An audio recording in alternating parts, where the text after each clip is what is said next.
Right. When you want to make someone believe something, you say you add double your proficiency bonus instead of your normal bonus. Okay, guys. So we are live. So for those listening at home, welcome to the Live from the Sword Coast podcast. My name is Kevin Madison, and I will be your friendly dungeon master this evening. Tonight we will be continuing with our, fledgling Iron Gods campaign. We are playing the Pathfinder Adventure Path Iron Gods, starting with the first one, Fires of Creation, using the 5th edition Dungeons & Dragons rules. I've got a bunch of other books open right now, so I'm not going to hold those up. This is the second entry in this series, so if you want to go back and see character creation and some of the initial setup stuff that we did for the the character's hometown of Torch, I'd encourage you to take a look at that. Otherwise, you can join us on our second adventure here. So joining us today are two of the regular fixtures from the Live from the Sword Coast podcast. Why don't you guys introduce yourself in the order you logged in. So Jeffrey, tell us who you are and who you're playing. Hi, I'm Jeff, and I am playing Tor. I don't think I gave him a last name yet. He is a Kelid tribesman. He's a human rogue, and he's currently...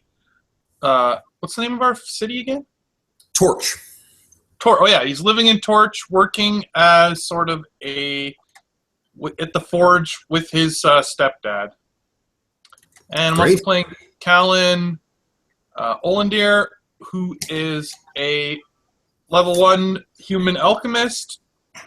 He is Tor's rival and comes from a wealthy family in town. Perfect. And Steve-O, who you're playing? I'm playing a couple of dudes here. Garth, who is a dwarf paladin who forges his soul like a piece of steel, which he does with weapons as well, and in his spare time trying to strengthen his bond to the divine. And then there is a Mulaflax, who is an orc magus who works for the City Watch, and who keeps getting sucked into some grander plot themes in this land of his, in spite of his best efforts to mind his own business. Nice. Okay, so a couple things. Let me see here. One thing I was saying to you, Jeff, before we went live. So yeah, the week is proven to be pretty crazy, but it's largely something of my own creation because I spent pretty much the rest of the weekend like reading and prepping more shit for this campaign. And I dug up, actually, this is cool. Let me see if I can find some manageable way to scan it. But this is what I found in, it's a map of Numeria, but it's a map that's like as if it was drawn by the, what do you call it? Like by someone who inhabits the Pathfinder world. So like for instance, let me see if I can hold up the bit of, so this is what they've got for Torch is right in there at the top. So there's Torch right in the top where my finger is here. Right. Yeah, so it's I'll see if I can, and then you can see Hajo Ficados, the nearby city. It's about 3 days travel away.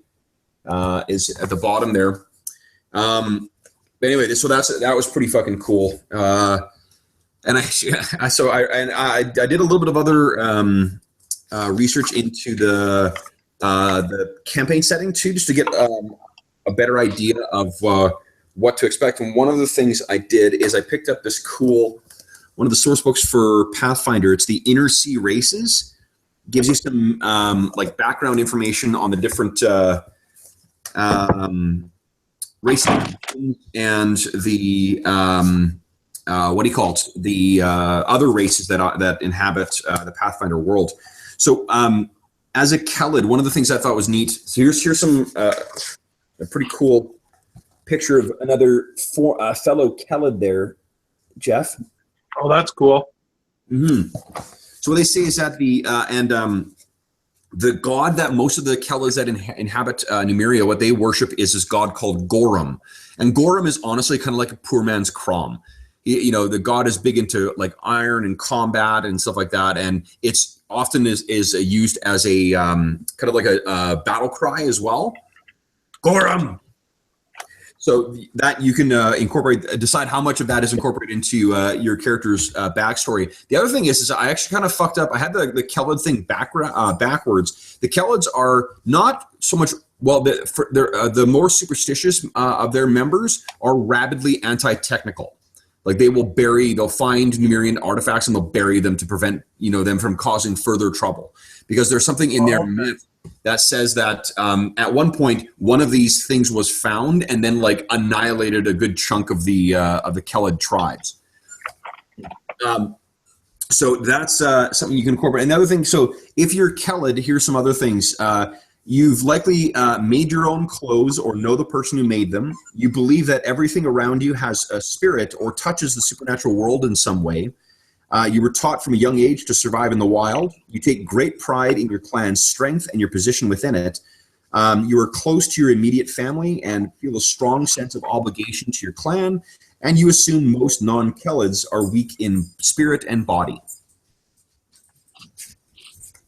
So you can choose to incorporate any of that into your role-playing as you wish.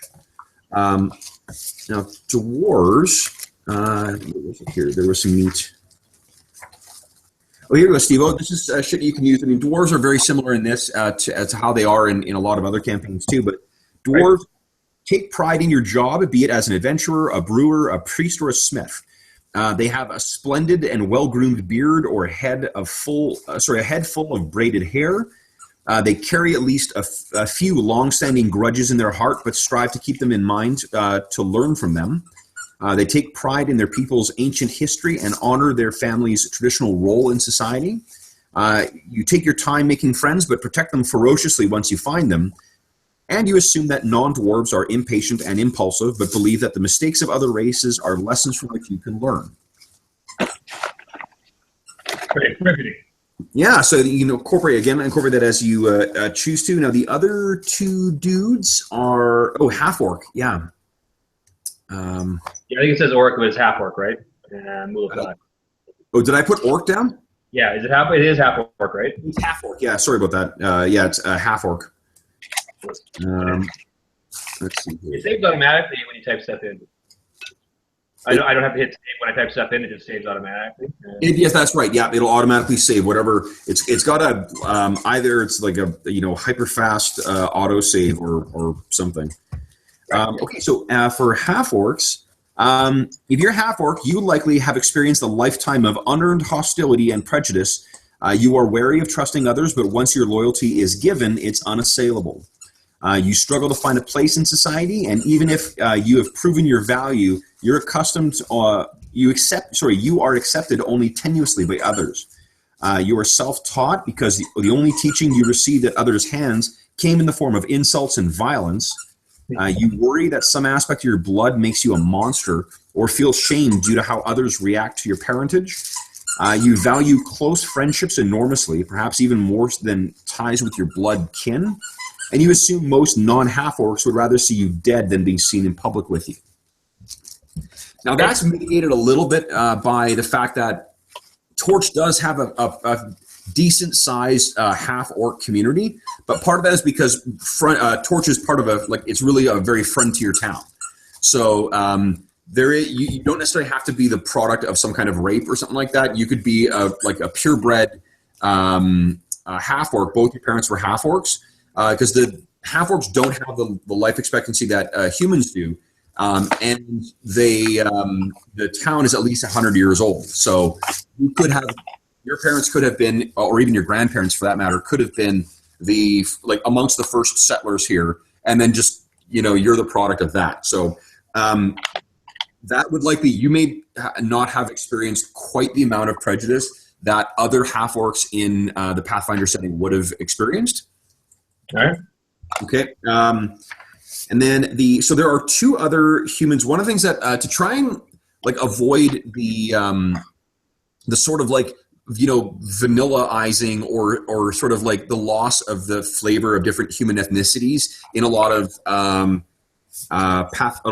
fantasy settings. Pathfinder does try to prevent that by introducing a fairly distinctive flavors to different human races.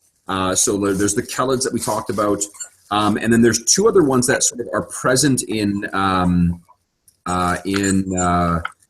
actually there's three that are present in Numeria, but they're significantly the minority compared to the Kellids. Those three are the smallest amount are these ones called Chilaxians, and they're sort of like dark-haired, almost like Spaniard-looking types. They're not swarthy. They're just lighter skinned, but they're descendants of this old demon worshipping or devil worshipping empire. So they're sort of like they're very class oriented. They're very proud of their heritage and whatnot, but they're sort of looked on with some suspicion. There's probably only a handful of Chilaxians that live in Torch. There are the Taldans, who are sort of like the generic good race, I guess, in the Pathfinder thing. They're the ones who sort of have seen the most success. If you're a Taldan, you are often reckless with your safety in your attempts to show others your capabilities. You see dissent, no matter how logical, as a personal challenge. You believe that you're able to convince enough people that something's true, it effectively becomes so. You are keenly aware of fashion, the latest trends, and expect to be the one setting them. You were taught from a young age about the glories of Taldor, one of the nations in the Pathfinder setting, and its pivotal role in shaping the world you live in today. The Taldans are very cognizant that they have, of the humans who've elevated to godhood in the last, since the last 2,000 or 4,000 years, I guess. Two of the three are Taldans. So they're very cognizant of that. They take great pride in their nation's influence over the rest of civilization and the fact that their language is the common tongue of inner sea regions. Now, just because the Taldans all came from Taldor originally, it doesn't mean that that's where they're from. Most of the settlers from the Iron Gods, in Torch, are likely from this sort of squabbling border princes region called the River Kingdoms. It's just a bunch of a collection of city-states and towns that have kind of nations that have risen and then fallen. They've got kind of like a Central European or a little bit of Eastern European flavor to them. So that's probably most of what Torch has been settled by. And then the other one is a group called the Ulfen. And the Ulfen are sort of like blonde Viking types. If you think of what you would expect of the stereotypical Viking, that's what you would get in the Ulfen. A lot of those are from the River Kingdoms as well. Probably a third are Ulfen, and then 2/3 are the Taldans. So I mention this only because so you can kind of picture who your neighbors would be, and also so that you can think of for you, Jeff, so you can think of what Callan's background is. Mm-hmm.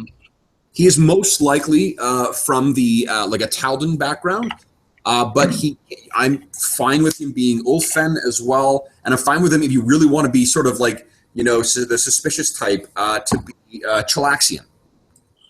I don't think he's Chilaxian. No, even from his picture that you posted, he's that sandy blonde can be an interbred Ulfen, or it could be a Taldan. Taldans sort of fit the full. If you think of Western European stock, like French or German, that French in particular, that's sort of the full range of different eye colors and hair colors you can find in the Taldans. Right.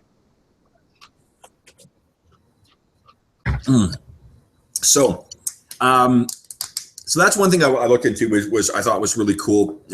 Something to give us a little more flavor. I also I gave some more thought to the idea of the different groups that you could ally yourself. Remember that one of the downtime activities you could do was to try and curry favor with the different groups. Right. So the 4 groups that you guys can curry favor with in this, and I've got a nagging suspicion there's one I've forgotten and I can't remember because I didn't write it down. But the 4 that for sure you can curry favor with are the Black Horses. That's that Kellid tribe that Tor is from. Or not Tor, that Tor is from. Yeah. They're the sort of not only are they sort of the more moderate of the Kelid tribes as compared to the Bloody Gars who are further south. The Black Horses are actually the tribe that the current Black Sovereign comes from, and the Black Sovereign he's the guy who unified the tribes, conquered Starfell, and basically made the Technic League subservient to him. Now the rumors is that he's his mind has been poisoned by being fed these odd Numerian poisons and concoctions that the Technic League have crafted from the various fluids found bubbling up from beneath the surface in these Numerian ruins. But that's the official position, is that he is the former head of the sovereign of the chieftain, I should say, of the Black Horses, and now the Black Sovereign of all of Numeria. So Black Horses is one. The Technic League is another. While the Technic League is, a suspicious and pretty nefarious organization, that doesn't prevent you from trying to curry favor with them. There's the Pathfinder Society, which is a relatively minor group in the Iron Gods, but anywhere there are secrets, the Pathfinder League is interested in finding the answers to those. So there isn't necessarily, I think in Hajos Hakados to the south, there is an actual lodge for the Pathfinders where you can go and trade stories. Imagine what the National Geographic Society or the Royal Geographic Society would be in 19th century London. That's what the Pathfinder League is like. People from all over the fucking place getting together and be like, hey, did I tell you about the time I was on the Mwangi Reach? And oh, no, I've heard about that. But did I tell you about the time that I fought the Mithril Golem of whatever? That's the kind of, the kind of organization that crisscrosses across the Pathfinder world and is incidentally fucking loathed and outlawed by the Technic League. They are an illegal organization in Starfall. So that's another one. And then the final one are the Crusaders of Castle Union. I may have mentioned that to the north of you guys is that place called the World Wound, that hole in reality that leaches through to hell. Well, there is a goddess named Iomide who basically has is the preeminent faith of a nation called Mendev, which is to the north east of Numeria. They have a call out because they're trying to protect their kingdom from these hordes and hordes and hordes of demons and whatnot. The Crusaders of Iomide are basically from all over all over the Pathfinder world, who come and travel north to try and fight in that great crusade against those demons, to try and drive them back through to hell and close the door. Within Numeria, in the southwest of it, there's a place called Castle Urian, and the Crusaders of Castle Urian are another organization that you can ally yourself with. The Castle Urian has some kind of compact with the Black Sovereign, so they don't necessarily fight against the Technic League or whatever else. But if of the options that you've got, the Black Horses, the Technic League, the Pathfinder Society, if you want to something more wholly oriented and whatever, that is something you could try allying yourself with, the Crusaders of Castle Urion. So where we last left our heroes was going through the month of Abadius, the coldest and darkest month of the year. Steve, one more thing. Shoot, I made a change because I was looking over my rules for high tech items in Pathfinder or in D&D 5th, and I made an executive decision to swap what's his name, Garth's. For one of his proficiencies, I changed it from the stone, stone cutting to engineer's tools. Oh, okay. Okay. If that's okay with you, because that way you've got blacksmithing for crafting more like traditional medieval kind of things, and engineer's tools is what you would use to craft really high tech shit, which I think fits with if you're a priest or a paladin of Bree, that's something that you would want. And then just like metagaming wise, Engineer's tools is one step towards being able to, make what in order to sort of figure out how to use. Actually, you know what? We're going to find out in this session how that plays out, and I'll give a shout out to a specific feat that may interest either Garth or Tor down the road. All right. Okay. So, last session, what we did was there was a let's see here. There was the New Year's ball or the New Year's party, and you remember that what happened at the New Year's party was let's see here. Garth was crafting and just sort of attended. He spent the time crafting and managed to make something really impressive and made some in the course of crafting his made extra sales. So you made 5 gold extra. Right. Callan tried to investigate a source where he could track down someone else where he could get access to some of these weird fluids, and try and expand his knowledge of the Numerian fluids, and he wasn't terribly successful. Multifax did his job and took under his wing that new recruit, Tyrek. He was that young human kid, and you were trying to show him the ropes. And in the course of doing that, you pointed out to him that there was a significant difference between the 2 different Kellid tribes that had elected to attend the festival or the ball.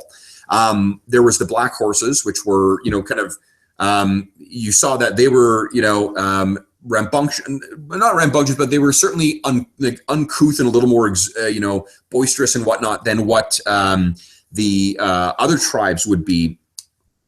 Or then what the townsfolk of Torch would be, but not to the point of a potential threat.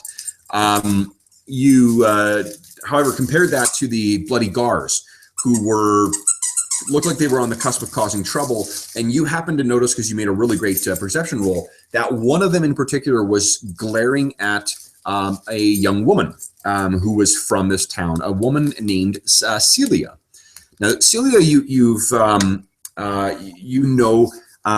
partly because you guys are all sort of inhabitants of the same town, but you know that Jeff, what does Celia do actually? Like, what is her sort of what's her jam?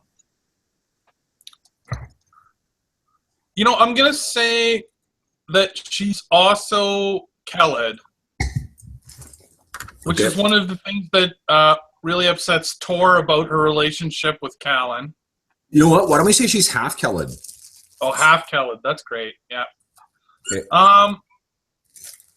She works. I don't know. What would the women in the town? What would her job be? The town's got 4,300 people in it, so it really could. It could be almost anything. You know what? Hold up. I think I've got a neat. I found my what do you call it? My 5th edition DM screen too. I had misplaced it. But I think it's got. Would there be any kind of what would the entertainment be in the town? Like entertainment could be. Here she could be a puppeteer. She could be a singer. She could be play some kind of music.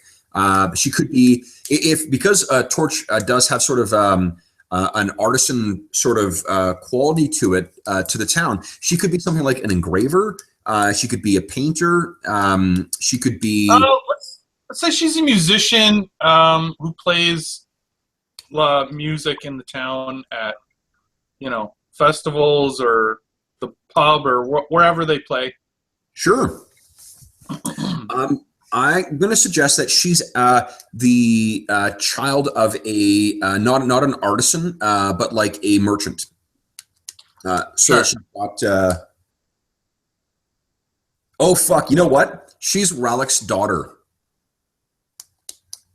Remember that Ralik is that Machiavellian merchant who sort of has horned his way into the thing.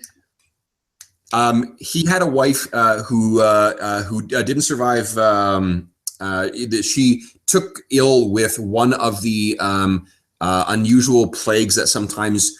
Here's something that you guys would know growing up here is that one of the there's a couple of reasons to be that that people fear the Numerian ruins. One of them is because they're just dangerous the way that any other kind of old structure is. Another reason is they have really bizarre creatures that lurk in there that are not found anywhere else in the Pathfinder world.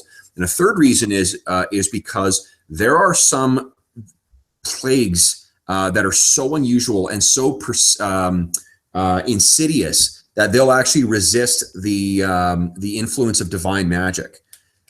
So they seem to be quite pernicious. And I'm going to suggest that Celia's mother actually died of one of those pernicious and rare illnesses. So Celia is Rajan, but where Relic is trying to monopolize the what do you call it, the trade between the Kellids and Torch. She wants nothing to do with that business and is simply happy to pursue her own ends. That is that okay with you, Jeff? Sure. So that actually puts another level of rivalry between Tor and Relic then as well. Right. Last session, Relic was trying to set up that connection with the Black Horses. Right, he's trying to set up the business to rival Ralik's business. That's right, yeah. Okay, cool. So then, and then the last thing was, then Tor had spent some time trying to contact the Black Horses, but was unfortunately just couldn't make headway. And I think you had said that what had happened is that he was trying to talk to them at the ball, and then he saw Celia dancing with Callan. He got pissed off and kind of made a scene, and then was invited to leave. Yeah, exactly. Okay. So so that was the first month. So next month, guys, is Calistril, and Calistril is characterized by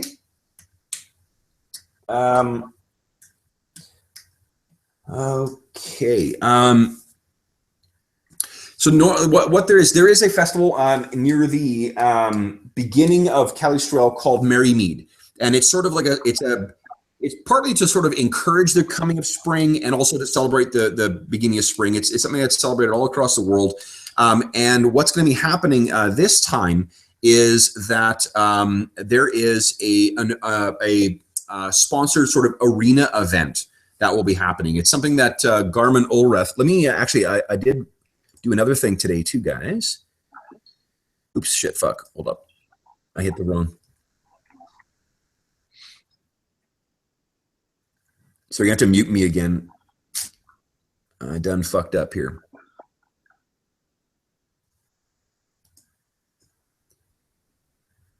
Okay. YouTube. Sorry about that, guys. Zigged when I should have zagged. So here's what I put together today. Oh, nice. There you go.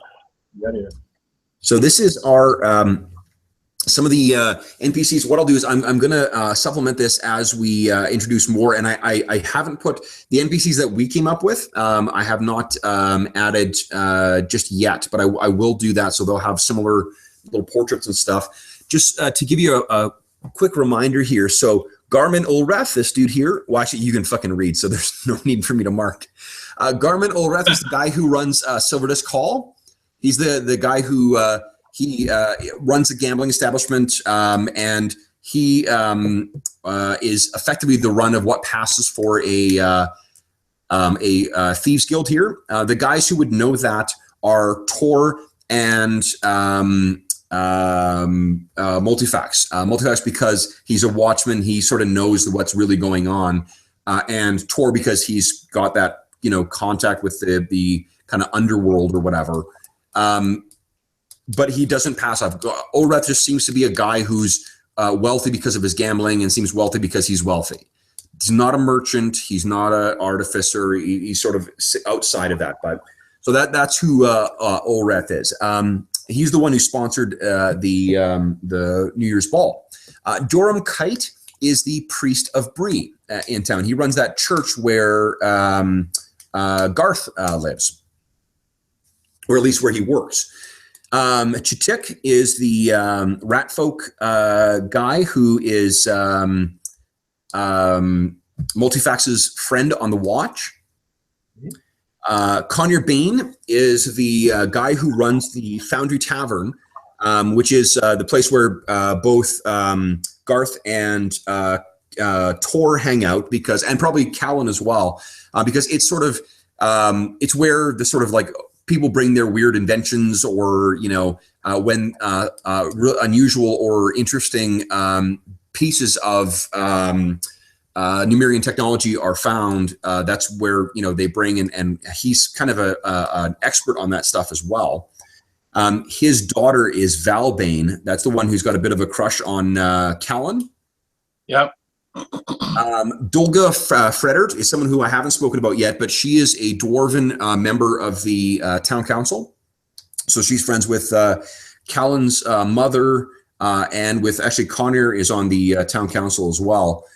And then there is also Sanville Tret. Now, Sanville is that guy who sort of travels around, Numeria. He runs a stall in the Torch Market Square sometimes, and he seems to be able. He seems to be willing to buy any kind of weird Numerian technology that that you guys turn up. He's also a really exceptional source of information on them too. Tor has probably talked his ear off, as has Garth probably at some points. So, in terms of what we need to, what am I doing here? Why is this not loading? Oh, that's weird. I might need to log out and log back in, guys, because none of the NPCs, none of my PCs are showing up on here. Yeah. Dolga makes me think of Martha Louise Unger Black, who was Canada's first female member of Parliament in the early 20th century from the Yukon. Yeah. Oh, nice. Okay, cool. So yeah, and she is like no joke.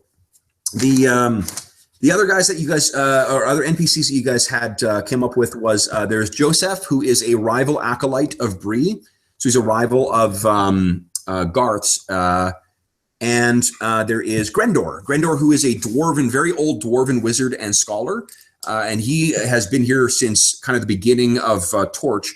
And he has provided mentorship and direction to both Multifax and Callan at times. Sorry? Muliflax. I'm sorry, I keep saying Multifax. Multifax. Yeah. It's almost like multipass. Yeah, exactly. Multifax. Okay. Mulifax. Okay, I spelled his name wrong on your character sheet there, Steve-O. You might want to switch that. No, that's right. On the org, Muliflax. That's right on the character sheet. Okay, got it. Yeah. Okay, so I'm just going to go through the very brief names of the things that you can do just as a reminder. So for your downtime for this month, guys, you can do your job. So you can practice your profession. You can try and craft things. You can do research. So you pick a thing you want to look into, and then you go from that. You can train in something, which will cost you. It'll cost you 30 GP. You can go carousing. You can try and basically spend the time gambling and just having a good time. You can try and gain renown with one of the organizations. You can try and sow rumors, which will cost you money to try and influence one of the organizations one way or another. Or if you got some other suggestion of what you want to try to do, you can let me know. So I'll go in reverse order of what I did last time. So for Calistril, and you can tie this to the upcoming arena event or not. What does Tor want to do? Tor is going to continue to. He's working his day job, helping his father-in-law or his stepfather, I mean, at the forge. Okay. But while he's there, he's trying to sow the seeds for this business proposition that he's come up with. And so he's speaking with the other forge masters and, just trying to get the ball rolling as an alternative to Rallick. Okay. The you know what? Maybe what I could do is I can make another group called the Artisans of Torch, if you like. Sure, that's good. Okay, and it's going to work just like, I don't know if you guys remember how it worked in the Tyranny of Dragons campaign, but as your reputation goes up, you're going to make contacts within that organization that you can use to do, to gain benefits from, and you're also going to get stuff from it too, which can be like at low levels, like small, items and whatnot, or like, and as you get more influence, it can be things like mounts, like, dire wolf mounts, or like, griffins or whatever, like, and that can go up to like, cultivating followers and stuff as you get more influence with the organization. What this will, I think, will also pay off. It was the intention of mine, and what do you call it? My intention with it originally was so that, like, as you got further in that adventure, you guys would have more resources to draw on than just like your party to be able to try things, right? So, and that's the same idea here. Like, that's I can't remember if I replied to both of you guys on that email, but I actually went through all 6 adventures too, so that I would be able to have kind of like keeping an eye on the prize, so that as we play, I have no idea whether we're ever going to get to play all 6, but I'm going to assume that we're going to, so I can, that will be, if we do end up playing that, we won't be fucked up because we didn't, do the necessary work at the beginning of the campaign. Cool. So for Calistro, what Tor's gonna try and cultivate relationship with the Artisans of Torch then? Yep. Okay. So he rolls persuasion, right? Yes, please. Yeah. Click on that. Oh shit. He's not really very persuasive. He's not having a lot of. Yeah, he's not. I think he just wants it too badly, probably. Yeah, he wants something different than a life working the forge. Yeah. So he and he's getting to that age where his his stepdad is really pushing him to take over the business, and he's sort of, typical teenager pushing back against what his dad wants to, make his own path. Yeah. And he's really feeling the pressure to do it now. So, how do you think you mentioned before, his relationship with his stepfather is fairly good, right? Yeah, absolutely. He respects him, and he's grown to love him for what he's done for him and his mother, like taking them in, and Okay. He has respect for him. So it's not that he's doing it because he wants to get away from him. He just wants to make his own path. Okay, so you can kind of picture that throughout that month. It's they're at the top of the Black Hill. There's snow. There's blowing winds and stuff like that, and they're hammering away. And he's trying to talk, to constantly bring this up as during lunch breaks and stuff like that, and talk about a second thing. And the sort of resounding response so far has been like, keep your nose to the stone. One person who does seem actually, I'll get to that next month because I think there is someone who may have their ear open to like an alternate sort of path. Okay, so then Steve, what is Mulaflax going to be doing this month? Last month he did his job. He what? Sorry. Last month he did his job. So just earned his keep, kept his head down. Right. What's the name of the month again? Right now? It is Calistril. Well, as everyone knows, in Calistril, it's a month for chilling out. It's kind of like a Calgary Stampede time. So Mulaflax is going to carouse a little bit, I think, and okay, go see if you can make some friends. All right, Steve, why don't you roll a percentile dice for me, please? Percentile dice. You got it. What am I doing here? All right. What you can do is just click on the left side, to open up the dice roller. It's the little D20 looking thing. Oh, there it is. Yep, got it. Yep. And percentile, so D, where is that now? Hey, It should be D100. the D10. It might be under advanced. Let's see here. It'll be under advanced roll. You can scroll down to D100. Oh, yeah, I see. What's it? Target number 100. Okay, there we go. Wait a second. Yeah, so under advanced roll, there's a scroll down menu. You can pick different kinds of dice, and the bottom one is D100. Boom, 68. Okay, so 68. So here's what you do. So you're paying, taking a little bit of time away, and maybe you're spending some time at the Silver Disc Hall. What you end up doing is you earn some modest winnings from gambling, and you recuperate your lifestyle expenses for the time spent carousing. So you don't lose any money, but you don't gain any money. But it's a, it's a month. Yeah. So carousing. Okay. And what is Callan going to do for the month? Last month he spent investigating. Yeah. Callan's, I think Callan, his mother is very protective of him.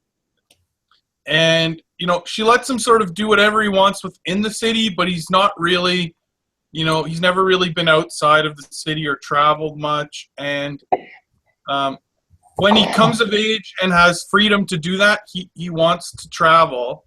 Okay. And he knows that his mom won't really give him money to travel. She'll be trying to dissuade him. And so he wants to earn his own money over the next few years, kind of thing. Okay. He wants to build up some wealth so that he has the freedom to travel beyond the city and not rely on his mom for that. Does he want to learn a little bit about the different communities in Numeria as well? Yeah, sure. Do some research about the wider world so he knows where to travel to. Sure. Okay, so those are some of his goals. Okay. So why don't you let's see here. How do you think he would do that?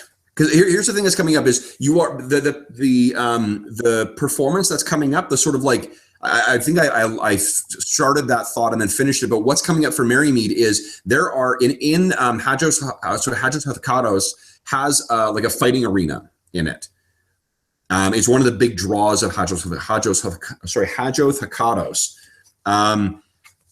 And there's a like basically a group that's coming up to do a demonstration of it. They're coming up from Hajos Hakados. Hajos Hakados is right on the Selin River, which is to the south. There are tons of people who will be coming in from the river kingdoms, from further south, from Ustalev down to the southwest. There could be people from all over. So that might be a good place to sort of meet some people from other places, people that aren't just, well-traveled people who live in Torch. That might be an opportunity to find out what some of the other places in Numeria are like. Oh, that sounds good. Yeah. Okay, so why don't you make a persuade check for him? And I think you said that's the one that you wanted your silver tongue feat to apply to, right? Right. So that's if he's trying to persuade them. Oh, that's if I want them to believe something I say, though. Oh, okay. Okay, so then just go ahead and make your regular persuasion check then. Right, I'm not really trying to persuade them of anything, just to, speak with me. Oh, yeah, he's much better than Tor. Awesome.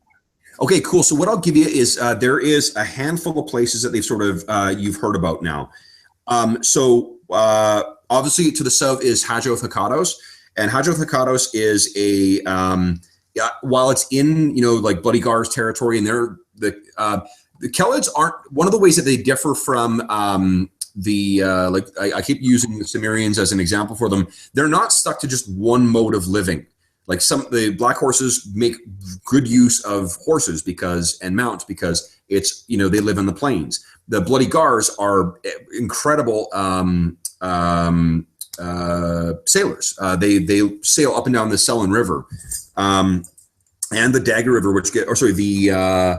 Seven Tears River, which flows right up to closer to Torch, which is probably where you're seeing these guys from. So to the sort of the immediate area around you, some of the places you hear about. For one, you hear that Silvermount, which is the biggest city probably near here. Silvermount is incredibly dangerous. The Black Sovereign takes slaves regularly. He has the Technic League out seizing people and using unspeakable and unknowable Numerian magics and devices to enslave these people. It's populated by these bizarre golem-like slaves that some stomp around the city, some fly around the city. Very, very dangerous place. Also further north, sort of on the opposite side of Numeria, there's a place called Lackthroat. And Lackthroat is, again, very dangerous as well. It's sort of like what you would think of like how people speak of Mos Eisley in the Star Wars universe. That said, there is a place called Chesed at the northwest. Tons of opportunity there. It's dangerous in the sense that it is on the, it is closer to the border of the River Kingdoms and Mendev and the World Wound. So there are other threats that can come down from there, but it's a much bigger city and it's much safer and more cosmopolitan than what Hadro Thakados is and what what Silvermount is for sure. And the last place I'll tell you about right now is a place called Yadenve. And Yadenve is a little further to the southwest from here. And Yadenve is a bit weird. They for two reasons. Is one, they seem to worship almost the entire town is founded under the worship of this god named Erastil. And Erastil is kind of a nature god. Yadenve is also supposed to be unbelievably fertile. They have massive crops. Like a lot of the foodstuffs that are shipped into Torch probably come from Yadenve. They have like unbelievably successful crops, not surprising for a place that seems to be blessed by a nature god. But the one weird thing is they make Kelids look like technophiles. Their version or their worship of Erastil is aggressively anti-technological to the point where wielders of technology are arrested, sometimes jailed, sometimes executed. You've heard about them ritually burning androids who go there. So like while Yadenve has a lot of positive qualities to it, it's also it's not the kind of place you want to bring any kind of Numerian technology because they're aggressively anti-technological. Does not sound like Callan's kind of place. No. So that's sort of some of the places you started to hear about. And as we go throughout the months, I can fill in more information about like what specific opportunities might be in those places. So that's Callan's month. Hear about Numeria. What is Garth doing for the month? Last month he was focusing on his crafting. Yeah, so can you like sort of chip away at making like a good weapon with sky metal? Can you do that? So something you can, yeah. What effectively? Here's how the crafting works: is keep an eye on how much you've got in your bank right now. I think you've got 15 GP. What you can do is you have to supply half of the cost of something to craft it. Mm. But what you could do, let me just give me a sec here. I can check what the. So I might need to make some more money first, really, before I can do this. Yeah, but it can be something that you can sort of like poke at as you're working. Sure. Okay, so When you can also flip your. Yeah. You can try and flip your money, like use some of your 15 gold pieces to make item X, and then try and sell item X to make more gold, and then continue that process. The long-term goal, I like that. I like the idea of him trying to forge an instrument that's symbolic of his link to his god, and it will be sort of his, his tool of justice. Yeah, I love that. Okay.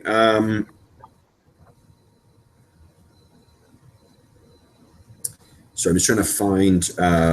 So well, I'm going to say it's. So yeah, it's going to cost you. I'm going to say about maybe 250 GP to forge something that would be really have like a blessing of Bree in it and really be, big. So so remember, like last time, what you did is you made 5 GP in that month. So and that was because you rolled really well in your crafting. Right. You have at least 24 months of time to spend. So in theory, you could be earning what is that? That's like 5 times 24 is 25. That's half. So you got at least halfway towards crafting something, assuming there's no other windfall otherwise in the interim. Right. Yeah. Well, I'll assume I'll make more money somewhere along the way, but just keep chipping away at this objective. Okay. Yeah. And actually, Steve, you know what? Not to like lock up your entire time. Right. You're actually going to have more time than just this. What I'm saying, you got a minimum of 24 months, and then we're going to go on a month by month, which might be building up to the first adventure. All right. Okay, so you got a minimum of that time, and while I said it would cost 250 gold, that would be a purchase price, which means it would only cost you 125 to craft it. Cool. Okay, so you want to spend your time crafting again then? Let's make my divine instrument. Let's do it. Yes. Here we go. Okay, so go ahead and make a blacksmith tools check for me, please. Blacksmith tools. You betcha. Where the heck are you? Where is it? Engineer's tools. Engineer's tools or Mason's tools? For the engineer's tools. For Mason's tools? Wait, did I fuck up and take the wrong one off? Should have been black. You roll either of. No, you roll your Mason's tools and then change it to blacksmith's tools because it should have been. I took the wrong one away from you. Bam. What just happened there? Whoops. So the first one was there. 16. 16. Sweet. Okay, so then I'll give you 5. 5 GP again. All right. Thank you. So that's great. So yeah, you've what do you call it? You started kind of your apprenticeship, I guess, to really become a true holy warrior. Yeah, he likes this sort of vision of his own career, where he's going to be sort of he's going to teach other people to forge their own souls as well. And these weapons of his are going to be a testament to his skill in so doing. That's cool. I like that. Okay, so here's there is one. Scene as well that occurs. So this probably takes place about maybe a week after Merrymead takes place. So the festival comes and goes. You guys see some like mock gladiatorial fight kind of things. Check this out, Steve. This is one of the pictures of the dwarf from that race book. I like it. Isn't that cool? Sweet. Yeah. Okay, so This is Muliflax is on patrol, and he's still with Tyrek. And then so you're I'll actually switch to move you guys to the map here. So we're in Torch, and this happens to take place maybe around here. So this is in the shittier part of town. It's where some of the less wealthy, the what do you call it? It's near where the junkyard is, where that gnome runs the scrapyard. So it's about a week after the event and after the big festival. It's still quite cold out. You're out on patrol for the what do you call it? The evening, and you're walking along with Tyrek, and then you hear sort of like the sort of rattling of someone kind of running in armor, and you look behind you, and what you see is your friend Chittick. Now, why don't you roll? Roll a d20 for me, will you?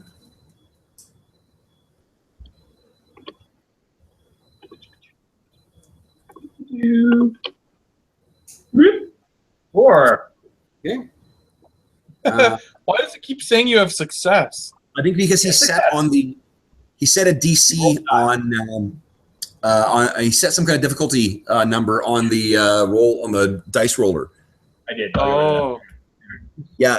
Oh yeah. Under the target number. Yeah.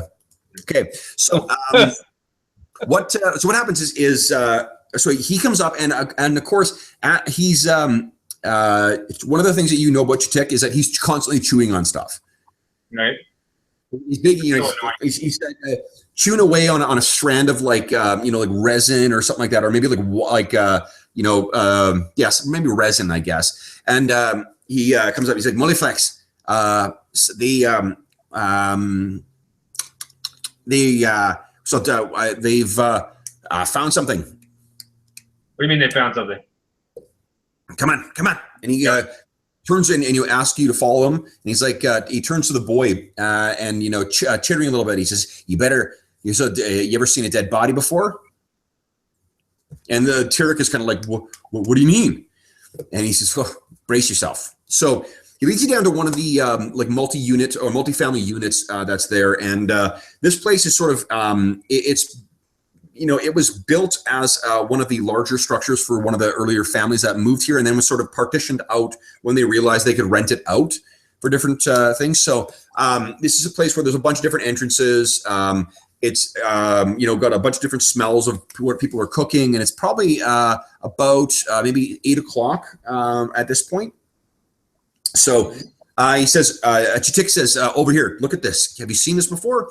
And you get to the side, and what you see is there's a guy who has somehow managed to what's happening. There's a set of stairs that leads down to to the entrance to a basement suite. And you can see standing as you approach, there's a woman and 2 children, and they're all sort of crying. And you see another member of the militia is talking to them. And Chitik sort of, waves at them. And you come around the corner, and what you see is that there on the stairs, at the bottom of the staircase, there is somehow someone has fallen. There is a broom that has somehow fallen between. There's like a railing around the thing that the proprietor built to prevent people from falling down into the stairwell. A broom has fallen through the, or either fallen or been placed through the slats, which apparently has caused someone to trip, and the person fell. And they've managed to decapitate themselves by falling onto some kind of like trowel or something. Hey, when that happens. Puddle of blood in the bottom. There's a head lying in it. And you recognize it. It's one of the laborers who like brings stuff up to the artisans who are operating at the torch. So at this time too, there's a blue or the violet kind of glow of the light that's coming down and giving this place a bit of an odd, a really eerie kind of look to it. Right. Tyrek is probably carrying the a hooded lantern that he pulls back and kind of like, and he's having to make actually, why don't you make a Constitution check or save for me? Alrighty. Just go ahead and roll a d20 for me and let's see how he does. All right. Boom. I'll give him 7. So the light suddenly goes away as he loses his dinner. Would you, Steve, please make this job? I tell you. Make an investigate check for me, please. Alrighty. Investigation. So natural 20. Nice. Oh. So here's what and you're sort of like. This is during that month where you were spent gambling, so you're just like, let me finish my fucking shift so I can go to the Silver Disc Hall. Why the hell is this? Like this? Oh my god! But you're looking at this, and as it's only because when Tyrek sort of lost his lunch, he sort of brought the lantern across, and you're looking at this stuff, and you can see that for a split second, Tyrek's lantern illuminated the snow that is around the side of the what do you call it, the around the side of the railing, like that sits atop where the staircase goes down. So, and you sort of take, while he's sort of retching and trying to recover, you take the lantern from him, you walk over and you're shining it down, and you can see that there are tracks in there. And you rolled so freaking well that I'm going to say that you actually have a chance of what they are is they're about the size of like a they're actually quite small. So they're about the size, smaller than a halfling even, like maybe a human child or something like that. But you can tell from the tracks that there is little taloned feet, little talons on the end of the toes that are left. So it's not a, it's definitely not a human child. It's some kind of thing, and all the tracks seem to be around where the brush, up to where the brush bristle end of the brush was. Okay. And you're looking at this thing and studying this because you rolled so awesome. You move over and look down at the brush, and you pick it up itself, and you can see that there are little scratch marks that would be from a proportional size, very tiny hand as well, on that brush, as if something jammed it, or something actually jammed this brush in there to cause this person to trip. So, because you rolled so well, I will let you make an Arcana check if you like. I do like Arcana. Ooh, look at that big number. Boom! Hit me, baby. 25. Another nat 20. Wow. There's no question of what this thing is. You know exactly. So I'm going to let you fill in why he knows this. But so there is a specific type of malevolent, otherworldly creature that sort of lurks in Numeria, and it sometimes shows up as a pest in what do you call it? In Torch. I don't know what these things are, but I've seen them before. When I was out wandering in the wastes, I've had dealings with them, and I learned some of my magic from fighting little bastards. Okay, so what they are, Steve, is they are a malevolent little kind of creature that the scholars have called, I'm sorry, what are they called? Vexkits. And let me quickly share what the oh, actually, hold up. I can just add it to your journal here. I'll show you what because you have indeed seen them before. I will. I'm getting feedback from somebody. Feedback? Yeah, I'm getting feedback. Well, is that better, guys? Nope, that's worse. Let me turn that off. Hello? Hello? Can you guys hear me? Yeah. Okay, back. Oh, see if it was feedback, yeah. Was it me? Okay. Who should I mute here? You only have to mute yourself, I think, is the way that it works. Okay. Oh, maybe, yeah. My thing says you're muted. Okay, so yeah, we should all be muted now. Yeah, I'm not hearing it now. Okay. Okay, guys, so there is now in your handouts, guys, there is let me drag it down into there. Thanks, Jet.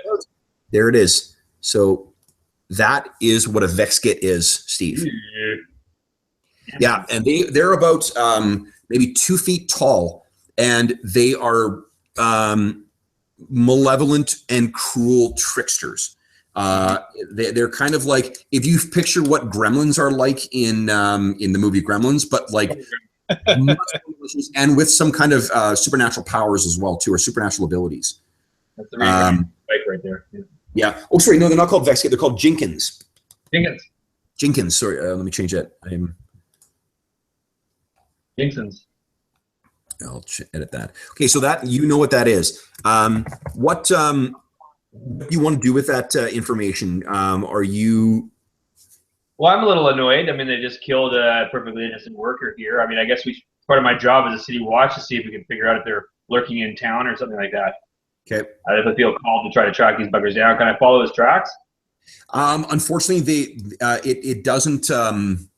You're able to follow them, but because you rolled so fucking well. Here's one of the things that the Jenkins can do is they can vanish from the world and reappear somewhere else. Yeah. All right. So the tracks go for a certain distance, and then you're like, well, where the hell are they now? And do I know what to set a Jenkins trap? Can I set a trap for Jenkins? Do I know what these things are? Or what a plan for that. What ends up happening is it's a bit. You're unfortunately not able to like. These things are clever. They are pernicious, and it's going to take a little while to track these things. If this thing doesn't want to be found, it may be difficult to track down. So for the rest of the month, you're spent your time gambling, but when you are on, maybe you try and coordinate with some of the other members of the watch to set up traps and stuff like that. But the Jinkin, for at least for the month of Calistril, it does not show up. But there is the death of one. That is fortunately the only unusual death that does appear. Okay, so next month, guys, is the month of Farast. So Farast is effectively kind of like our what do you call it? Our March.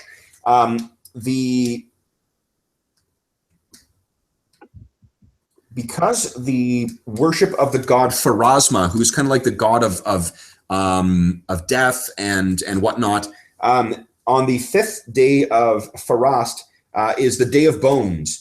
It's when the Pharasmans parade the recently dead in a procession, and then inter their corpses for free. So because it's told, maybe this poor bastard who died, his body is preserved, and then on the Day of Bones he is put to rest. I'm going to suggest that maybe the burial custom in Torch is to actually, kind of give the body over to the Torch. Okay. What do you guys think? Sure, that makes sense. Oh, you mean like incinerate it? You mean basically? Yeah, because the Torch is the source of life in the town and whatever. Sure. So I'll move us back to the NPCs here. So what do we want to?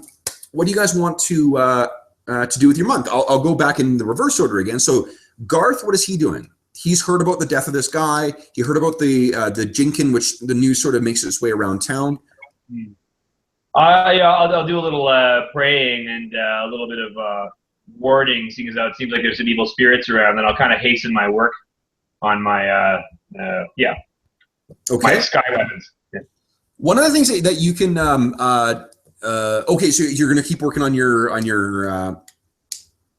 thing? Yeah. You had a suggestion, though? Yeah. Well, what I was going to say is actually one of the things you can do is you can try and basically like focus your devotions on faith, and what it does is for basically like for the next however long, what is it? Next day, I believe you gain. Oh, you gain inspiration at the start of each day. So if you spend at least 10 days performing sacred rites, you gain inspiration at the start of every day for 2d6 days. So what I would say for that is like if you want to spend a day, if you want to spend your time in inspiration or in sort of worship, I will allow you to have advantage on your next month's crafting roll. Hey, cool. Let's do it. Let's do a little praying. There's obviously some nasty forces at play. I need to commune with the powers. So maybe what you do is you spend the month knowing that that's sort of what's going on. You spend the month crafting some kind of elaborate device to join the place of the other, cogs and wheels and gears and weird, contraptions that are present in the Temple of Bree with under Jorum's protection. So why don't you roll? I'll give you advantage on it because it is a sacred thing. But why don't you make a check with your engineer's tools? All right. Oh, what's advantage? Did I do that right? Hold on. No, that's fine. You just take the higher of the two then. Okay, cool. So 16. 16, sweet. Okay, so you craft something really cool and really impressive. What do you think it is, Steve? What would join the? We're trying to make a sort of like a model of the heavens as part of our machinery inside the temple, and so I'm basically making some gear so we can put that together, doing some measurements and trying to figure out the mechanical workings of it. Super cool. Yeah. Yeah. What do you call it again? The model of the planets? What do you call that again? It's not an astrolabe, but it's an orrery. Orrery? Okay. Orrery, yeah. Orrery. Orrery. Got it. Okay, cool. Yeah, I love it. And then you crafted a really lovely one too. So maybe it's something that hangs in the temple. There's a beautifully crafted thing, to the point where like there's actually more worshipers who are showing up there because of the notoriety of your craftsmanship, your background. There's people who are showing up to see the dwarven orrery. Nice. Things are going my way. Okay. Callan, what is he doing this month? Callan is going to start scouring the city, looking for opportunities to make money. Okay. He's basically, either using his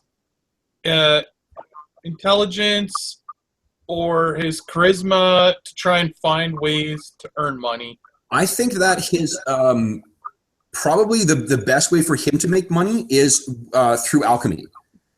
A better living through alchemy. So if he's making things like, he could be crafting like, special colored, powder that will make colored smoke during the Day of Bones, or maybe alchemical, effectively like the alchemical equivalent of like a fire log, something that will burn for a lot longer, but not require a family to keep buying, what do you call it, wood or timber or whatever. So I mean, that's examples. You see his little in his biopic. He's got like the big backpack or whatever. Yep. On. So I'm going to say that is like a portable stall that he's sort of created for himself. So he's, making his alchemical stuff and then, setting up all the time and trying to sell people whatever you can. Yeah, I love it. Okay, cool. Why don't you make, when we put your alchemist tools in there, did you put the, actually, let me take a look here. I just want to see if you've keyed the tools to be with his intelligence. Yeah, perfect. Go ahead and make a check with your alchemist supplies. Okay. Oh, nat 20. Nice. Whoa. Okay, so you actually make, I'll say 25 GP this month. On top, so you cover all your living expenses and whatever else. You also bank 25 GP. Boom. Sweet. So that's great. Okay, so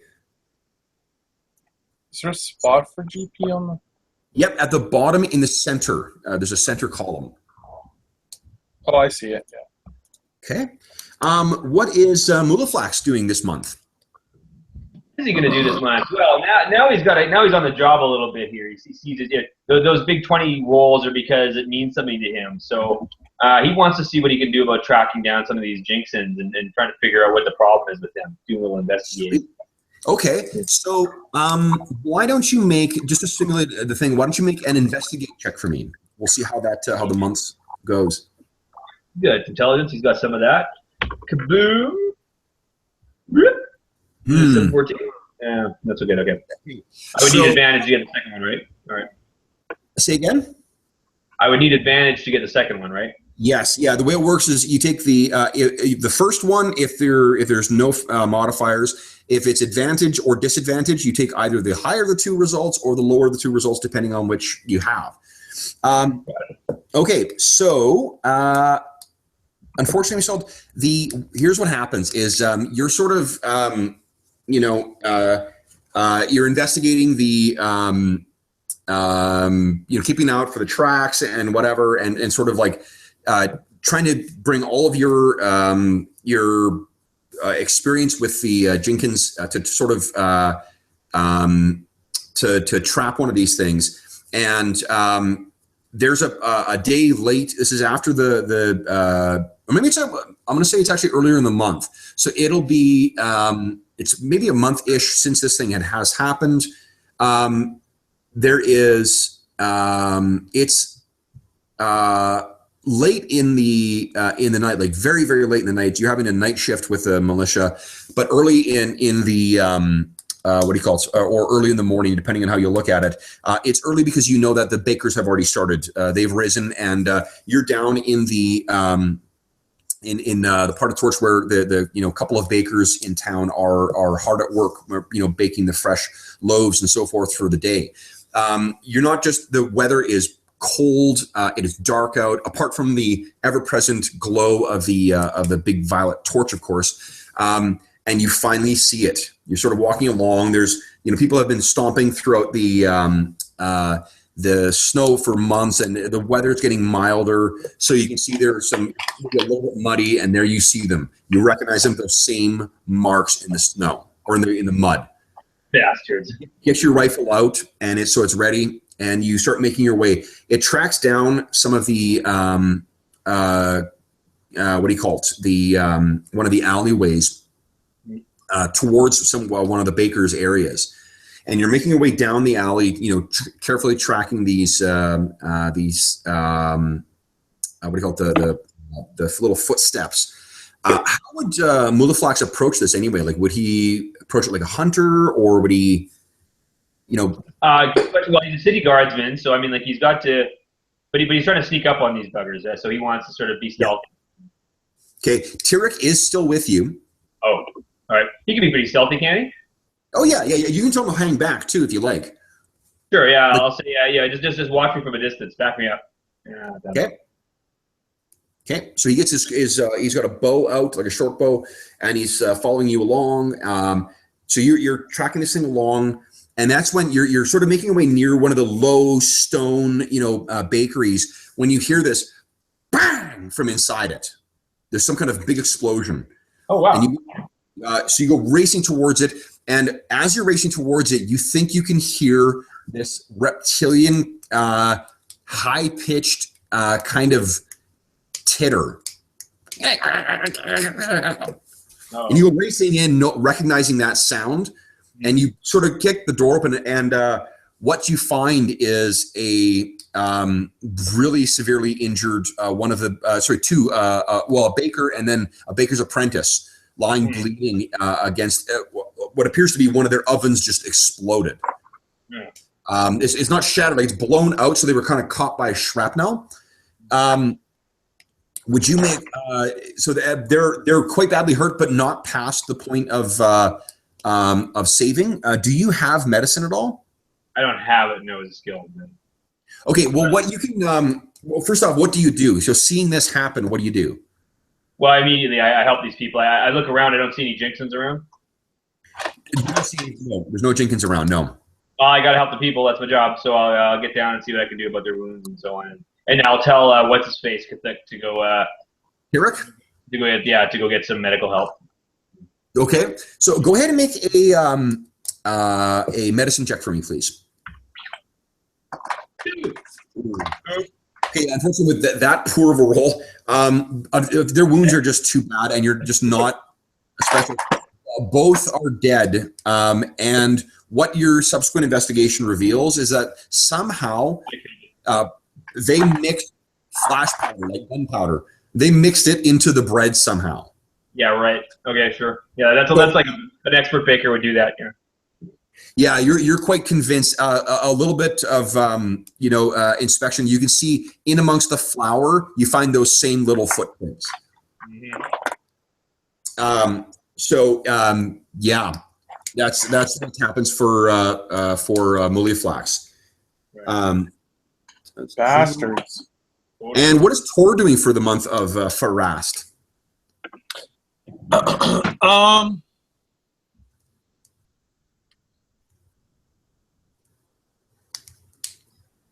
That's a tough choice.